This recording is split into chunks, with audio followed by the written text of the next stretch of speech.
I know you did the best you could, son. I just want to understand. See, I thought it was a matter of you just pulling the piece of the bullet out. And once you got it, he'd be fine. That was the hope, Dad. But you have to understand, the fragment was smaller than a grain of sand. But all those pictures of his head.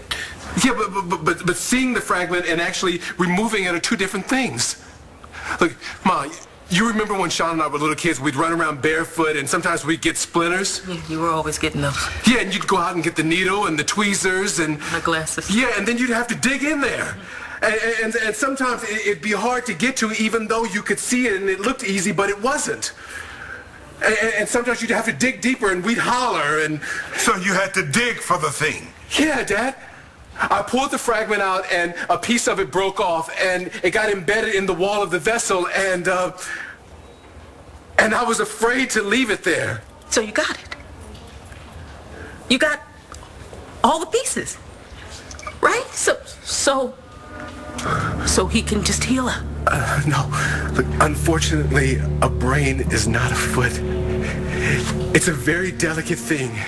And remember, the damage that the bullet did to Sean, even before I got here, and then there was the surgery and the trauma. And once the brain swells, there's all kinds of complications. Yes, but swelling goes down, right? There's so much about the brain we still don't know, especially after trauma. You've done this surgery hundreds of times, right? Huh? And this has never happened before. No. So why today? Why with your brother? Felicia. Why did this have to happen today? Why today? Why did this have to happen? Mama, I wish I had the answer. There were so many variables, and he had been through so much. No. See, you didn't say that before. You said he was going to be fine.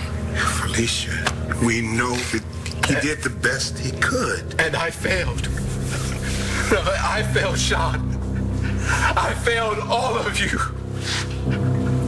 I am so sorry. I just don't understand. But we know that you did all that you could, son. No! I don't understand. I don't understand.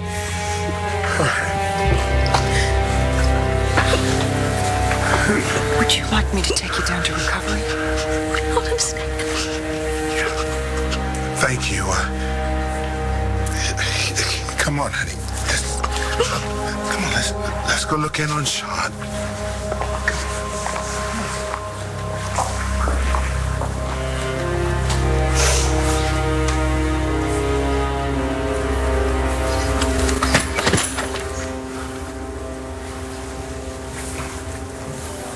Des? Do you want to be alone? No. Here, I stole these from the nurse's station.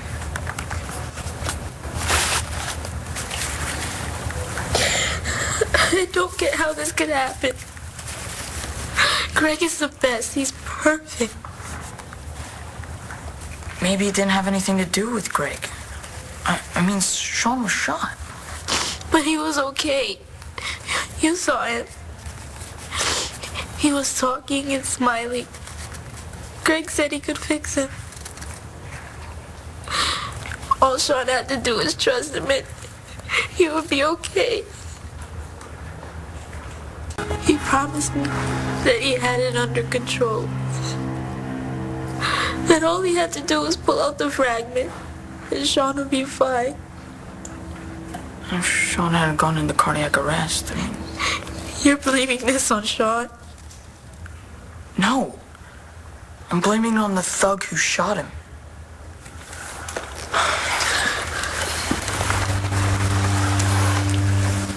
I'm just trying to say that Greg was doing what he had to do.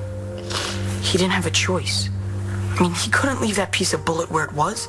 That could have killed Sean. Or even worse. Worse. Could have paralyzed him. He had to take the risk. Sometimes things happen you just can't control. But this? I can't talk to him.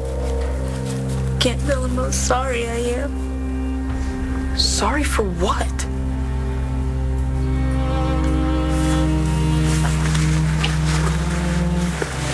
I keep going over it and over it. I pulled the fragment out. All his vitals were good. We ran a scan. I spotted the piece that had broken off and found it in the wall of the vessel. And then I was trying to do as little damage as possible to make sure that I'd gotten everything out. And Vivian warned me. Vivian? She was observing.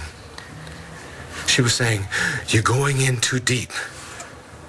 But if it was the only way, you couldn't have anticipated anything. It's my job to anticipate, to avoid complications. But if you had no other choice... There are always choices. Vivian told me to stop, to close him up, to only go back in there if you have to.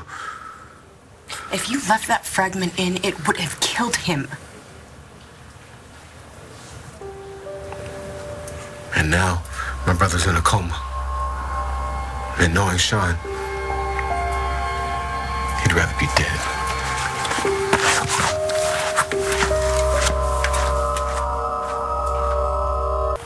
You were okay with me going to the academy. I know, right? I just, you seemed so excited and you were happy. I just didn't think about it until now, the fact that you'd be in danger. So I won't do it. No. You're good at it, and my Uncle Bo needs you, so... But what do you need? I need you to be happy. You make me happy. You and Bray. So if me being a cop is gonna make you... Crazy. worry, Of course I'm gonna worry. then I'll tell your uncle no. Just like that. Just like that. But I thought, well, Claire was in the hospital, and he had to pinch it with the kids. Called him Gary Poppins. It's not funny. Yes, it is funny. I mean, you're funny. He knew that. I wasn't trying to be funny. I was trying to make him feel bad. We got into it about Greg and how I worship him. Or at least that's what Sean said. And so I said, sure, why not? He's a superstar and you're just a Gary Poppins. And then he had to go and get himself shot. And now I'll never be able to tell him that I didn't mean it.